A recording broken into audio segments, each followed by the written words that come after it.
As much as cinema is an art form, it's also a business. Movies cost a lot of money to make and therefore need to profit in order for studios to reinvest that money back into the next batch.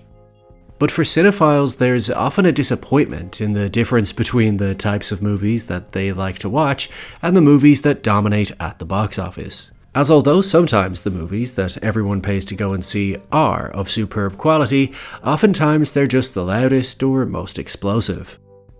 For instance, the most common criticism of the last 15 years is just how many superhero movies are being produced. And if it's not superheroes, then it's a never-ending franchise, like Transformers or Fast and the Furious. Movies that have never personally appealed to me, yet seem to be of primary interest to large swaths of the cinema-going population.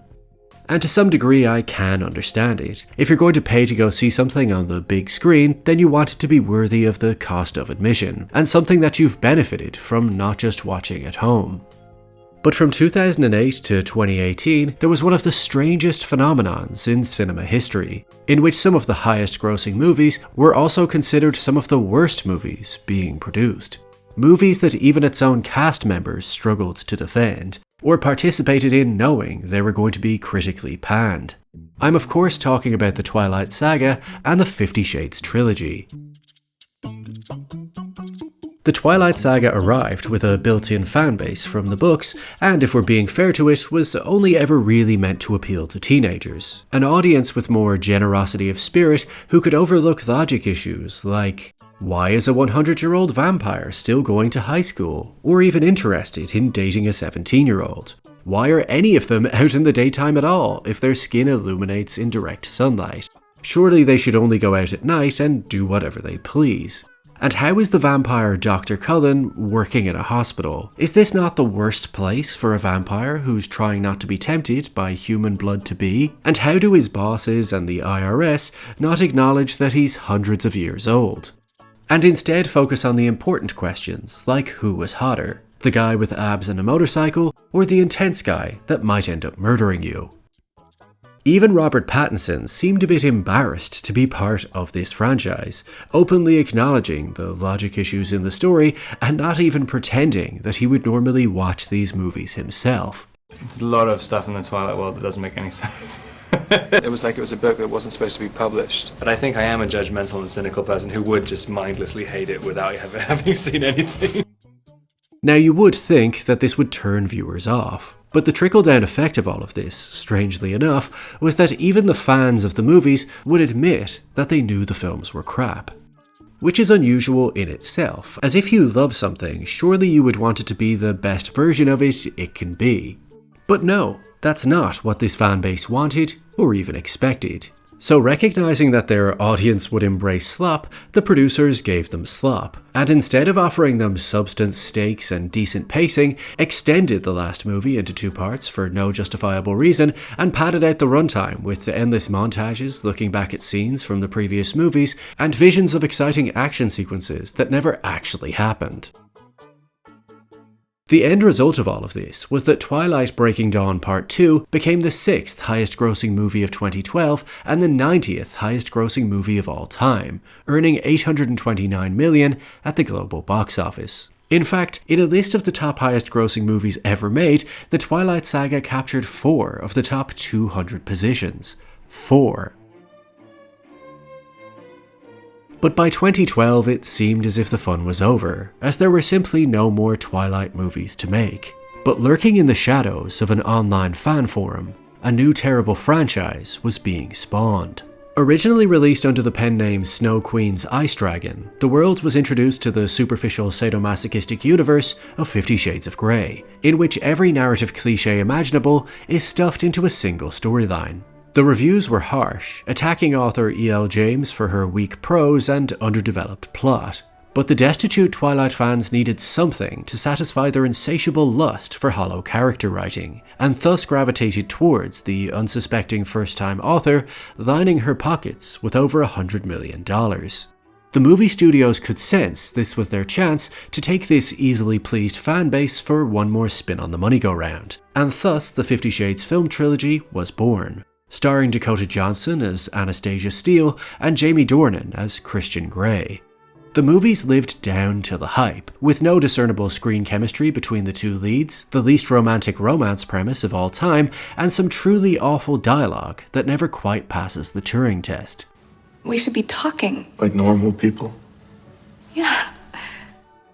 But audiences never expected this movie to be good. Most of the fun was in the marketing of the film, the rumours of who might be cast, and how graphic or potentially embarrassing the sex scenes would be was what garnered the most interest.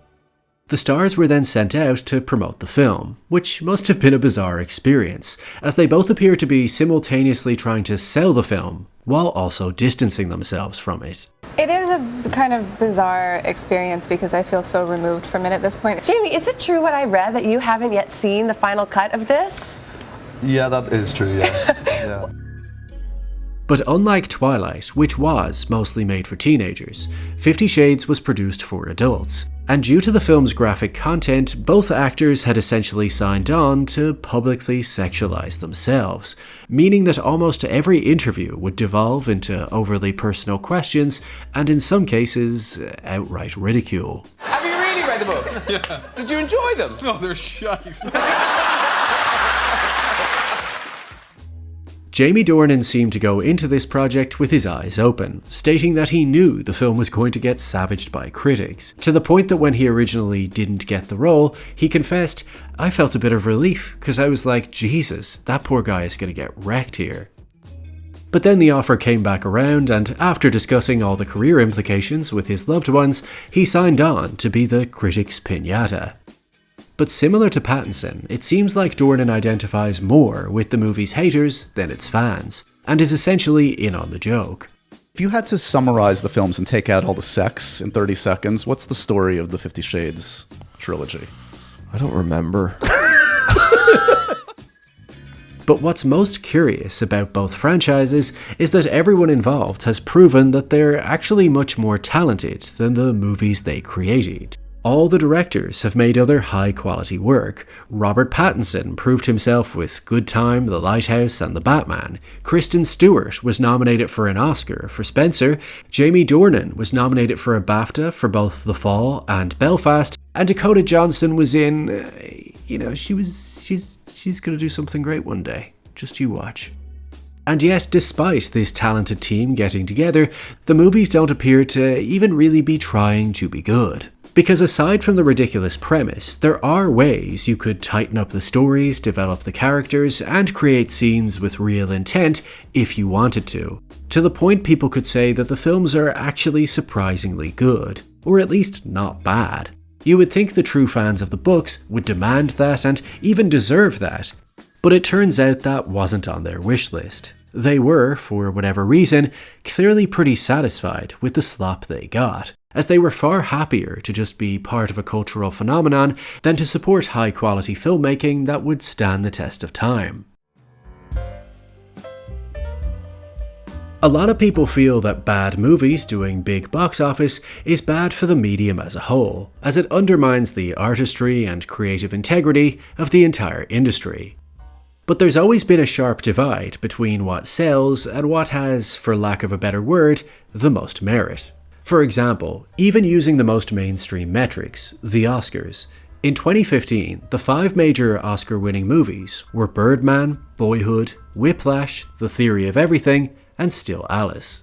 Now combined, they made $367 million at the box office, while in that same year, 50 Shades of Grey alone made $569 million, and the 2 less popular sequels still made more money than all those 5 winners combined.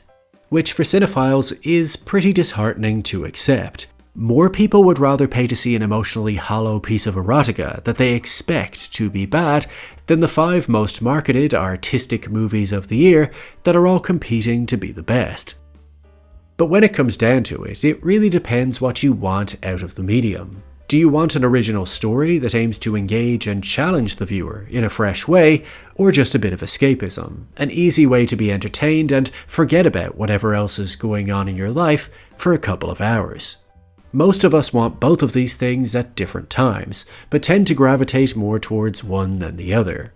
But the 2008 to 2018 box office phenomenon of people flocking to the cinema to go see something they intuitively knew was crap proved that for a lot of people, they go to the movies to switch off, not switch on.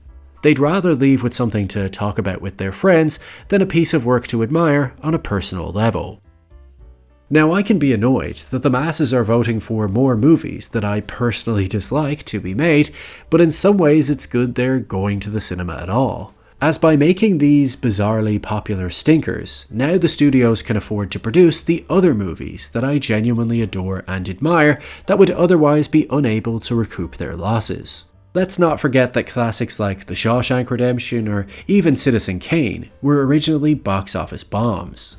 So when solid films like that stumble and fall, sometimes the studios need other movies to pick up the slack.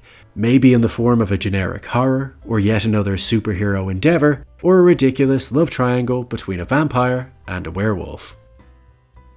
But in the end, no one really loses. The filmmakers get paid, the actors boost their profile, the fans get the crap they deserve, and the haters get to hate. It may not be pretty or even artistic, but it's all just part of the movie-making circle of life, where sometimes you need the biggest critical flops to make up for the lesser-known but artistically impressive box office bombs.